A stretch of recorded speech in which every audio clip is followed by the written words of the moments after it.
अस्सलाम वालेकुम, उम्मीद है आप लोग सब खैरियत से होंगे। आज मैं पीपीसी कैंपेन को क्रिएट करना सीखेंगे कि किस तरह अमेज़न पीपीसी की स्पॉन्सर्ड प्रोडक्ट कैंपेन हम क्रिएट करते होते हैं। बाकी जो प्रोडक्ट्स हैं वो जो बाकी कैंपेन टाइप्स है पीपीसी की वो हम यानी कि अगर ब्रांड रजिस्टर होगा जिसका तो वहाँ से हम सीख लेंगे किस तरह ब्रांड रजिस्टर होगा तो हम स्पॉन्सर्ड ब्रांड किस तरह क्रिएट करते हैं और स्पॉन्सर्ड डिस्प्ले किस तरह हम क्रिएट करते हैं। लेकिन फ़र्स्ट ऑफ ऑल जब भी हम लॉन्च करते हैं तो ज़्यादातर के जो भी सेलर होते हैं उनके यानी कि ब्रांड रजिस्टर नहीं होते तो उनके लिए स्पॉन्सर्ड प्रोडक्ट किस तरह क्रिएट की जाती है, वो आज के लेक्चर में हम सीखते हैं, ठीक है? फ़र्स्ट ऑफ ऑल आपके पास इस तरह का डैशबोर्ड ओपन हो जाएगा जब आप कैंपेन पर आएँगे और कैंपेन मैनेजर पे आप क्लिक करेंगे तो इस तरह का डैशबोर्ड आपके पास ओपन हो जाएगा। तो आपने क्या करना है यहाँ पे स्पॉन्सर्ड प्रोडक्ट लिखा होगा और यहाँ पर आपने आके यहाँ पे कंटिन्यू पर क्लिक कर देना है, ठीक है? सिंपली आपने कंटिन्यू पर क्लिक करना है। जैसे आप कंटिन्यू पे क्लिक करते हैं तो यहाँ पर आपके पास इस तरह का डैशबोर्ड ओपन हो जाता है, ठीक है? तो इस डैशबोर्ड से घबराना नहीं है, सिंपली आपने जो चीज़ें पुट करनी है वो मैं आपको सिखा देता हूँ कि किस तरह आपने पुट करनी है। यहाँ पर ऐड ग्रुप है, ऐड ग्रुप का मकसद क्या होता है कि आप यहाँ पर डिफरेंट प्रोडक्ट को भी आप ऐड कर सकते हैं। सिंपल यहाँ पर आपने प्रोडक्ट ऐड ग्रुप का नेम लिखना है, चाहे प्रोडक्ट का नेम लिख लें, कुछ भी लिखना है आपने ऐड ग्रुप का नेम अपनी मर्ज़ी के मुताबिक लिख लेना है, जो आपको पता चले जब आप रिपोर्ट्स डाउनलोड करते हैं कैंपेन की कि मतलब किस तरह वो चल रही हैं, क्या बजट क्या सेल्स आ रही हैं, क्या वहाँ पे यानी कि हमारा जो बजट लग रहा है वो किस तरह लग रहा है और कितने क्लिक्स आ रहे हैं, कितने व्यूज़ आ रहे हैं, ये तमाम चीज़ें चेक करने के लिए आपके पास ये ऐड ग्रुप के नेम याद होने चाहिए, ठीक है? तो यहाँ पे आपने ऐड ग्रुप का नेम लिख लेना है, ठीक है? कोई भी लिख लिया, मैं अपनी मर्ज़ी लिख लेता हूँ फॉर एग्ज़ाम्पल पेपर जो आपका प्रोडक्ट नेम होगा आप वहाँ से भी यानी कि प्रोडक्ट का नेम लिख के, कीवर्ड लिख के उसके बाद यहाँ पे ऐड ग्रुप, ठीक है? तो ये आपका paper plates add group for example एक आपने ग्रुप बना लिया। उसके बाद यहाँ पर आपके प्रोडक्ट शो हो रहे होंगे जो आपके कैटलॉग में अभी कोई प्रोडक्ट नहीं है मेरे अकाउंट पर तो यहाँ पर कोई भी प्रोडक्ट शो नहीं होगी, ठीक है? तो जब आप लॉन्च कर रहे होंगे तो यहाँ पर आपकी प्रोडक्ट शो हो रही होगी जो आपने जिस पर आपने कैंपेन चलानी है, ठीक है? आपकी कैटलॉग में जो आपने लॉन्च की होगी, जो एक्टिव होगी आपकी प्रोडक्ट तो यहाँ पर वो शो हो रही होगी तो आप यहाँ पे क्लिक करेंगे तो आपकी प्रोडक्ट सेलेक्ट हो जाएगी। उसके बाद टारगेटिंग आ जाती है। टारगेटिंग 2 तरह की होती है, ऑटोमैटिक टारगेटिंग और मैनुअल टारगेटिंग। जब भी हम स्पॉन्सर्ड प्रोडक्ट की कैंपेन आप लॉन्च करते हैं, आपको 2 तरह की ये टारगेटिंग आपको मिल रही होती है। अब यहाँ पर भी क्लिक करेंगे तो आपको यहाँ पे इसका मीनिंग बता रहा है। Targeting use keywords and product to show your ad on search detail pages to relevant shoppers. There are 2 target strategies available in sponsored product campaign, automatic and manual। इनका मकसद होता है कि आपकी प्रोडक्ट को कहाँ-कहाँ पे शो करवाना है, ठीक है? ऑटोमैटिक कैंपेन ऑटोमेटेड टारगेटिंग या ऑटोमेटिक कैंपेन को हम कहते हैं Amazon will target keywords and products that are similar to product in your ad, ठीक है? जिस तरह आपने जहाँ पे अपनी प्रोडक्ट को सिलेक्ट किया है तो अमेज़न ऑटोमेटिक टारगेटिंग में क्या करता है कि अपनी मर्ज़ी से जब आप इसको कैंपेन को आप सिलेक्ट करते हैं, ऑटोमेटिक टारगेटिंग आप कर रहे होते हैं अपनी कैंपेन के ऊपर, तो अमेज़न आपकी कैंपेन को मैनेज कर रहा होता है कि वो आपकी कैंपेन को कहीं आपके रेलेवेंट कीवर्ड्स के ऊपर आपको शो करवा रहा होता है आपकी प्रोडक्ट को और आपकी प्रोडक्ट के रेलेवेंट जो कंपेटिटर हैं, उनके साथ आपके प्रोडक्ट को शो करवाता है। तो ऑटोमेटेड टारगेटिंग का मकसद होता है कि अमेज़न आपकी प्रोडक्ट को शो करवा रहा होता है हर जगह पर जहाँ पर आपको रेलेवेंट ऑडियंस होगी, ठीक है? जिस तरह आपका एक competitor for example paper plates है, तो आपकी प्लेट्स के साथ आपकी प्रोडक्ट को शो करवाएगा, ठीक है? इस तरह आपका जो कीवर्ड शो हो रहा होगा मतलब कि 5 इंचेस पेपर प्लेट्स तो वहाँ पर भी आपकी प्रोडक्ट को शो करवा दें क्योंकि आपके जो कीवर्ड्स है, जो आपने की प्रोडक्ट के अंदर जो कीवर्ड है, तो उनके ऊपर आपके अमेज़न शो करवाता है आपकी प्रोडक्ट को, ठीक है? तो ऑटोमेटेड टारगेटिंग होती है कि अमेज़न खुद आपकी प्रोडक्ट को प्रमोट कर रहा होता है अपने की आपकी जो कीवर्ड के लिस्टिंग के अंदर यूज़ हुए होते हैं उन कीवर्ड के ऊपर और उसके प्रोडक्ट के ऊपर जो आपकी प्रोडक्ट के रेलेवेंट होती हैं, ठीक है? तो ये ऑटोमेटिक टारगेटिंग होती है। उसके बाद होती है मैनुअल टारगेटिंग। मैनुअल टारगेटिंग क्या होती है कि इसके ऊपर आप खुद अपनी मर्ज़ी के मुताबिक आप कीवर्ड भी टारगेट करते हैं और प्रोडक्ट को भी टारगेट करते हैं। ऑटो में होता है कि अमेज़न टारगेट करता है कीवर्ड्स और प्रोडक्ट को जो भी आपकी प्रोडक्ट के रेलेवेंट होंगे। उसके बाद मैनुअल में क्या होता है कि आप खुद अपने प्रोडक्ट को यानी कि कीवर्ड आप ढूँढते हैं हीलियम 10 के ज़रिए ढूँढ सकते हैं, जंगल स्काउट के ज़रिए आप कीवर्ड जो आपके जिनको आपने टारगेट करना है। फॉर एग्ज़ाम्पल आपने पेपर प्लेट्स को आपने टारगेट करना है, आपके प्रोडक्ट पेपर प्लेट्स है, तो आपने पेपर प्लेट को टारगेट करना है, तो आप मैनुअल टारगेटिंग करेंगे, ठीक है? तो वहाँ पे जाके आप मैनुअल अपने कीवर्ड पुट करेंगे या एसएन पुट करेंगे, जिस भी प्रोडक्ट को आपने टारगेट करना है, तो यहाँ पर आप टारगेट कर सकते हैं। तो ये हम दोनों अलग-अलग हम यानी कि सीखेंगे कि ऑटोमेटेड टारगेटिंग किस तरह होती है और मैनुअल टारगेटिंग किस तरह होती है, ठीक है?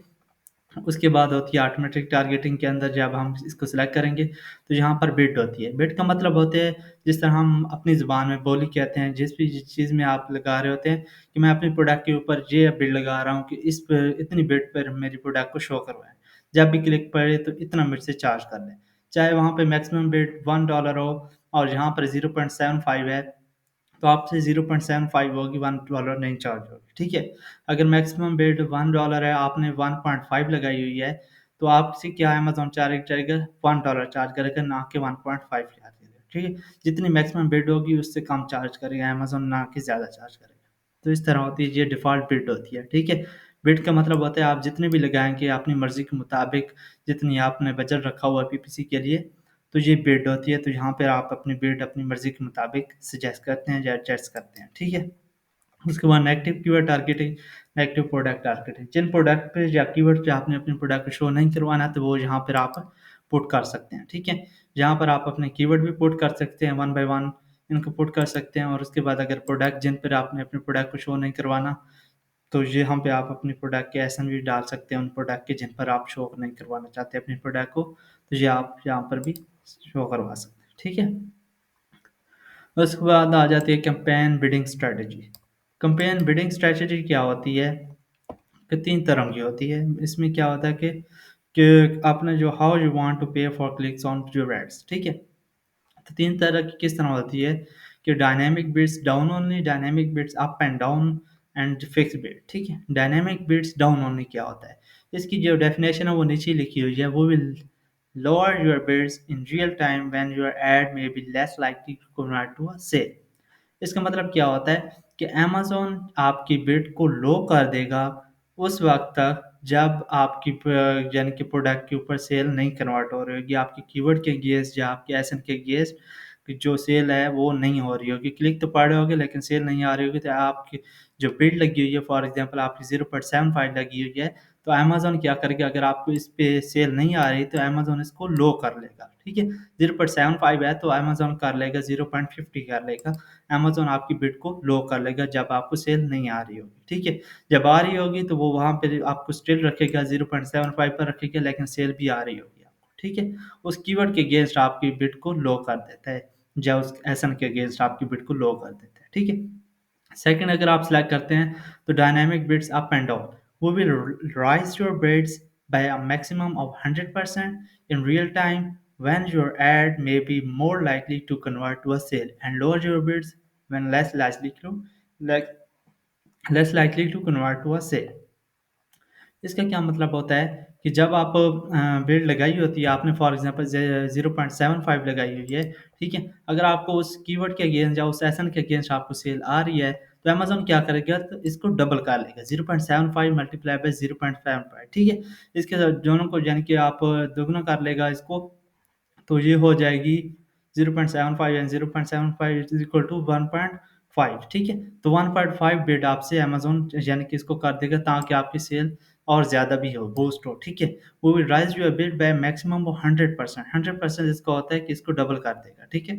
तो इसका डबल क्या हो जाएगा, 1.5 कर देगा अगर आपकी बिड इस कीवर्ड के अगेंस्ट या उसके जो भी आप टारगेट कर रहे हैं, तो उसके अगेंस्ट आपके यानी कि बिड को हाई कर देगा, और लो कर देगा जब आपकी कन्वर्ट उस पे सेल नहीं आ रही होगी, उस कीवर्ड के अगेंस्ट या उस प्रोडक्ट के अगेंस्ट आपकी सेल नहीं आ रही होगी, तो आपकी बिड को लो कर देगा अमेज़न, ठीक है? तो इस चीज़ की आपने समझ लेना है इन तीन दोनों के बारे में कि इस पे आपका क्या होता है कि अमेज़न आपकी बिड को लो कर देता है। बिड का मतलब होता है कि आप जो आपने बिड लगाई हुई है कि आपको एक क्लिक जब कस्टमर क्लिक करेगा तो इतना अमेज़न चार्ज करेगा, तो ये अपनी मर्ज़ी के मुताबिक आप लगा सकते हैं। 0.50 भी लगा सकते हैं, 0 कितने भी लगा सकते हैं, 1 भी लगा सकते हैं, 2 भी लगा सकते हैं, तो आप अपनी मर्ज़ी के मुताबिक आप लगा सकते हैं, ठीक है? जितनी बिड होगी अमेज़न वहाँ पे आपको ये कंपेयर बिडिंग स्ट्रैटेजी को आप अप्लाई करेंगे, तो तभी आप अमेज़न उसके मुताबिक ही चार्ज करेगा आपसे, ठीक है? जहाँ पर अगर आप इसको चेक करते हैं, तो यहाँ पर क्या होता है कि अमेज़न मैक्सिमम कर देता है जब आपकी सेल कन्वर्ट हो रही होती है उस कीवर्ड के अगेंस्ट या उस सेशन के अगेंस्ट जिसको आप टारगेट कर रहे होते हैं, और वहाँ पर लो भी कर देता है जहाँ पर आपको सेल नहीं आ रही होती, ठीक है? फिक्स बिड्स का क्या मतलब होता है, वो will use your exact bid and any manual adjustment you set and want would not change your bid based on likelihood of a sale, ठीक है?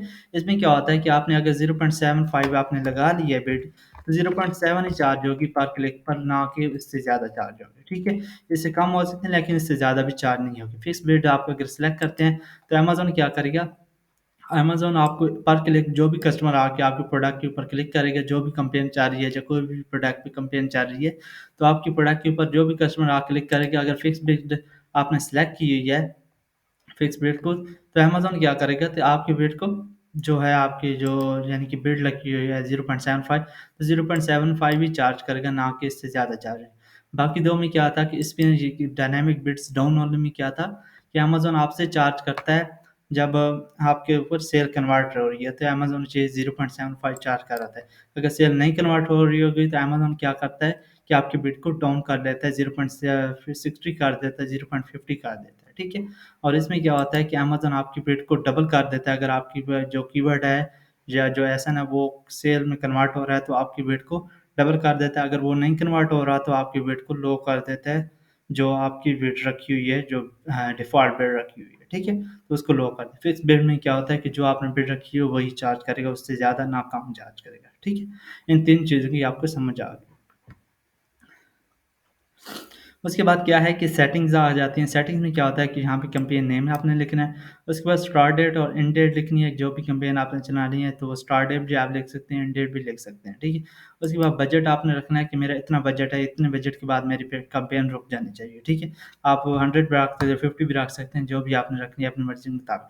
The amount that you are willing to spend on this campaign each day, ठीक है? हर दिन में आपने जितनी कम जो budget रखना है वो हर दिन में आपका काउंट होगा। चाहे वो 15 रखा है या 15 आपका एक दिन में ख़त्म हो गया है, तो वो ख़त्म हो जाएगी, कैंपेन रुक जाएगी। अगले दिन वो 15 अगर रेन्यू आपने जो स्टार्टिंग डेट और एंड डेट रखी हुई है, उस दिन तक चलती रहेगी। अगर नो एंड डेट होगी तो वो कैंपेन हर दिन वही $15 आ जाएँगे, $15 एक दिन में ख़त्म हो जाते हैं, कुछ ही घंटों के बाद तो वो कैंपेन रुक जाएगी, ठीक है? फिर डिपेंड करता है आप कितना बजट भी रखें, अपनी मर्ज़ी के मुताबिक रख सकते हैं। उसके बाद ये न्यू ऑप्शन लॉन्च हुआ है अमेज़न में इस यानी कि आज के दिनों में, तो ये आप किसी भी कंट्री में यही सेम जो कैंपेन है ये लॉन्च कर सकते हैं किसी भी और कंट्री में जो आपका अकाउंट हो। फॉर एग्ज़ाम्पल ये कनाडा में है तो कनाडा में भी आप आपको लॉन्च कर सकते हैं, यूएई में है तो यूएई में आप इसी कैंपेन को लॉन्च कर सकते हैं। सेम इसी पर यानी कैंपेन को क्रिएट करते हुए सारे यानी कि कंट्रीज़ में आप लॉन्च कर सकते हैं। तो ये बेस्ट फीचर है, तो ये हर हर कंट्री में आप इस प्रोडक्ट जो कैंपेन आप बना रहे हैं तो लॉन्च कर सकते हैं इसी सेम कैंपेन को हर कंट्री में, हर प्रोडक्ट जो आपकी प्रोडक्ट वहाँ पे अगर लगी हुई है तो। अगर नहीं लगी हुई तो आप इसको अनचेक करेंगे तो और जहाँ पे लॉन्च कैंपेन पर कर दें। मैं जहाँ पे आपको सिंपली डेमो देता हूँ, ठीक है? जहाँ पे ऐड ग्रुप नेम लिखना है, उसके बाद यहाँ से आपने प्रोडक्ट को सिलेक्ट करना है।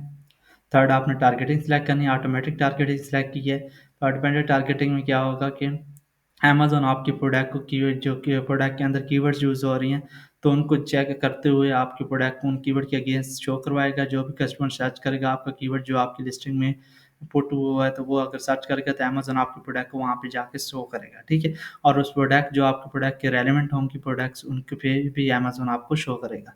अगर आप मैनुअल सेलेक्ट करेंगे तो आप मैनुअल में क्या होगा कि कीवर्ड्स और प्रोडक्ट आपने खुद अपनी मर्ज़ी के मुताबिक आपने टारगेट करने हैं, जो ना कि अमेज़न टारगेट करेगा, ठीक है?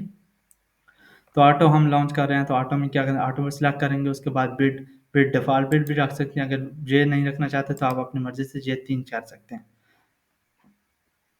मैं इन तीनों का भी आपको इंट्रो दे देता हूँ। इन तीनों का इंट्रो क्या है कि क्लोज़ मैच। क्लोज़ मैच का क्या होता है, अगर आप ये डिफ़ॉल्ट बिड नहीं रखना चाहते, आप चाहते हैं कि मुझे क्लोज़ मैच पे इतनी बिड होनी चाहिए, लूज़ मैच पे इतनी हो, सब्स्टिट्यूट पे इतनी हो चाहिए, कॉम्प्लीमेंट्स में इतनी हो चाहिए, तो आप अपनी मर्ज़ी के मुताबिक भी आप रख सकते हैं। फॉर एग्ज़ाम्पल मैं जहाँ पे चाहता हूँ 0.90 यहाँ पर होनी चाहिए मेरी बिड, 0.80 यहाँ पर होनी चाहिए, 0.70 यहाँ पर होनी चाहिए, 0.60 यहाँ पर आना चाहिए, ठीक है? अगर मैं ये चाहता हूँ डिफ़ॉल्ट बिल नहीं रखना चाहता और यहाँ पे ये चाहता हूँ तो यहाँ पर मैं इस तरह करो यानी कि डिज़ाइन कर सकता हूँ, यहाँ पर हर डे पे यही हमारी बिड चल रही होगी, ठीक है? अगर क्लोज़ मैच में आ रहा होगा तो क्लोज़ मैच और लूज़ मैच, सब्स्टिट्यूट और कॉम्प्लीमेंट के हम पहले मीनिंग पढ़ लेते हैं। क्लोज़ मैच क्या होता है? We will show your ad to the shopper who use search term closely related to your product. If your product is Doppler 400 count cotton sheets, we will show an ad when shopper use search term like cotton sheets and 400 count sheets. इसका मतलब होता है कि आपके product के अंदर जो भी कीवर्ड शो हो रहा है या कोई भी आप जो आपने मेन कीवर्ड टारगेट किया हुआ है, अगर उससे रेलेवेंट कोई कीवर्ड सर्च होता है अमेज़न के सर्च बार के अंदर, तो आपकी प्रोडक्ट भी वहाँ पर शो होगी क्लोज मैच के अंदर, ठीक है? तो ये एग्ज़ाम्पल भी दी हुई है, आप इस एग्ज़ाम्पल को भी आप रीड कर सकते हैं कि डॉपलर अगर आपके प्रोडक्ट के अंदर ये कीवर्ड सर्च यूज़ हुआ है, कोई भी आपका मेन कीवर्ड है, अगर यूज़ हुआ है तो कस्टमर आके अगर वही कीवर्ड अगर उसके रेलेवेंट शो करता है, चाहे वो लास्ट वाला सर्च करता है, चाहे वो पहले वाला सर्च करता है, तो आपकी प्रोडक्ट वहाँ पर शो होगी, तो उसको हम क्लोज़ मैच कहते हैं कि उसकी रेलेवेंट ही कीवर्ड आपका शो हो रहा होगा, तो वहाँ पर अगर कोई रेलेवेंट कीवर्ड ही वो सर्च करता है कस्टमर आके, तो आपकी प्रोडक्ट वहाँ पर शो होगी, तो वहाँ पर अगर वो शो होती है और वहाँ पे क्लिक करता है, तो आपसे अमेज़न इतने चार्ज कर लेगा, ठीक है? उसके बाद क्या आता है, लूज़ मैच होता है। We will show your ad to the shopper who use search term loosely related to user. First था क्लोज़ली, मतलब उसके बिल्कुल ही रेलेवेंट होनी चाहिए, ठीक? ये लूज़ली रिलेटेड होता है कि फॉर एग्ज़ाम्पल आपके प्रोडक्ट के अंदर यही सेम वो उसने एग्ज़ाम्पल दिया है कि Doppler 400 count cotton sheets, we will show an ad when shopper searched use search term like bed sheets, bath sheets and bath towel. तो इसकी लूज़ली रिलेटेड मतलब कि इस तरह के वो अगर वो कीवर्ड सर्च कर रहा होता है, तो वहाँ पर भी आपके अमेज़न प्रोडक्ट को शो करेगा, ठीक है? उसके बाद सब्स्टिट्यूट क्या होता है कि आपकी प्रोडक्ट जो सेम है, उसका जो कॉम्पिटिटर है, वहाँ पर आपकी प्रोडक्ट को शो करेगा। For example Doppler 400 count cotton sheets we will show an ad to detail page. Detail pages का मतलब होता है कि किसी प्रोडक्ट को आप ओपन करते हैं, तो ये फॉर एग्ज़ाम्पल ये इसका डिटेल पेज होता है। फॉर एग्ज़ाम्पल मैं इसको ओपन करता हूँ, ठीक है? तो ये एक डिटेल पेज होता है, ठीक है? तो इसमें क्या होता है कि अमेज़न क्या कह रहा है कि हम आपकी we will show an ad on detail pages that include, ये अगर उस पर डिटेल पेज के अंदर ये कीवर्ड शो हो रहा होगा, यानी कि सर्च हो रहा होगा, डॉप कॉटन शीट्स का जो कीवर्ड है, अगर वो उस डिटेल पेज के अंदर यूज़ हो रहा होगा, तो वहाँ पर आपकी प्रोडक्ट का भी यानी कि स्पॉन्सर शो हो रहा होगा, आपकी प्रोडक्ट को भी वहाँ पर अमेज़न शो करेगा, ठीक है? तो सब्स्टिट्यूट का ये मतलब है कि आपके कंपेटिटर के अगेंस्ट भी अमेज़न आपकी प्रोडक्ट को शो कर रहा होता है ऑटोमेटिक टारगेटिंग के अंदर, ठीक है? तो ये सब्स्टिट्यूट है। कॉम्प्लीमेंट से क्या होता है, वो will show your ad to shopper who use the detail pages of product that complement your product. If your product is Doppler 400 count cotton sheet, we will show and add detail pages that include Kuhn converter and feather pillows, ठीक है? बिल्कुल भी उसके opposite चीज़ होगी, तो उस वहाँ पर आपके प्रोडक्ट को शो करेगा कम्प्लीमेंट के। तो इसमें आपको मैं रिकमेंड करूँगा कि आप यहाँ पर बिड बिल्कुल ही रोल रखा करें, क्योंकि बिल्कुल ही अपोजिट चीज़ में अगर वो शो करेगा, तो वो कस्टमर अगर वो जो है मतलब शीट्स खरीदने आया है, तो वो पिल्लू कैसे खरीदेगा? तो इस तरह आप उसके अपोजिट कॉम्प्लीमेंट्स में आप रख सकते हैं, लेकिन इस पे थोड़ी बिड लो रखें, क्योंकि कस्टमर को अगर जो चीज़ चाहिए वो लेने आया, अगर वो ना मिले तो आपके प्रोडक्ट वो बाय नहीं करेगा, जस्ट क्लिक कर सकते हैं, लेकिन बाय करने का उसका यानी कि मूड नहीं होगा, ठीक है? इन तीनों को आप हाई बिड भी रख सकते हैं, तो हाई बिड क्लोज़ मैच में हमेशा हाई बिड रखें, उसके बाद इसमें थोड़ी लो रखें, इसमें फिर बिल्कुल लो रखें।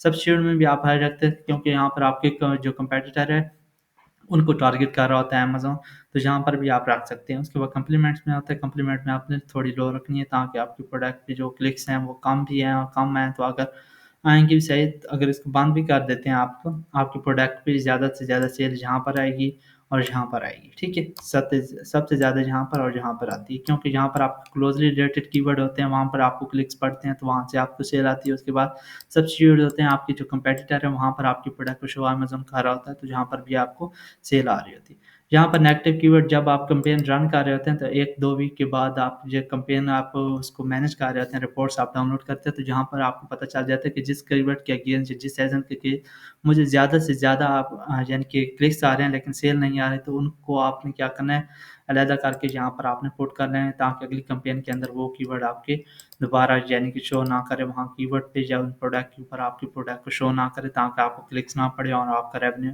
जो बजट है वो कम ना हो, ठीक है? उसके बाद जो मेरी रिकमेंडेशन है वो आपने इसको सिलेक्ट करना है, ठीक है? स्टार लेवल के अंदर। इसमें ये आता है कि आपकी प्रोडक्ट को भी 100% रियल में जाएगा और वहाँ पर आपका बजट भी कम लगेगा, ठीक है? तो इसको आपने हमेशा सिलेक्ट रखना है, जब भी आपने कंपेयर करनी है, तो ये dynamic width up and down रखनी है, ठीक है? डायनामिक विड्थ डाउन भी रख सकते हैं, डायनामिक फिक्स हमेशा नहीं रखनी है, ये दोनों कोई भी सिलेक्ट कर सकते हैं, ठीक है? रिकमेंडेशन जो है ये इसकी है डायनामिक। सेकंड जो सेंटर में है वो इसमें आप कर सकते हैं। उस पे कंपेन का नेम अपनी मर्ज़ी के मुताबिक आप रख सकते हैं। उसके बाद आप डेट रखें, ठीक है? डेट रख लेनी है, उसके बाद आपने कंट्री वो सिलेक्ट है जो ऑलरेडी, उसके बाद बजट रखना है, ठीक है? उसके बाद यहाँ पे कैंपेन को लॉन्च कर लेना और आपकी कैंपेन बन जाएगी, ठीक है? ये ऑटोमेटिक टारगेटिंग की कैंपेन है, ठीक? अगले लेक्चर में हम सीखेंगे कि मैनुअल टारगेटिंग किस तरह की जाती है, तो वो मैनुअल टारगेटिंग करना हम सीखेंगे कि अगले लेक्चर में तो मैनुअल टारगेटिंग करना सीखेंगे। तो तब तक के लिए अपना ख्याल रखिए, अगर कोई भी क्वेश्चन हो तो प्लीज़ कमेंट कर दीजिए ताकि आपको वो क्वेश्चन क्लियर हो सके। तब तक के लिए अल्लाह हाफ़िज़।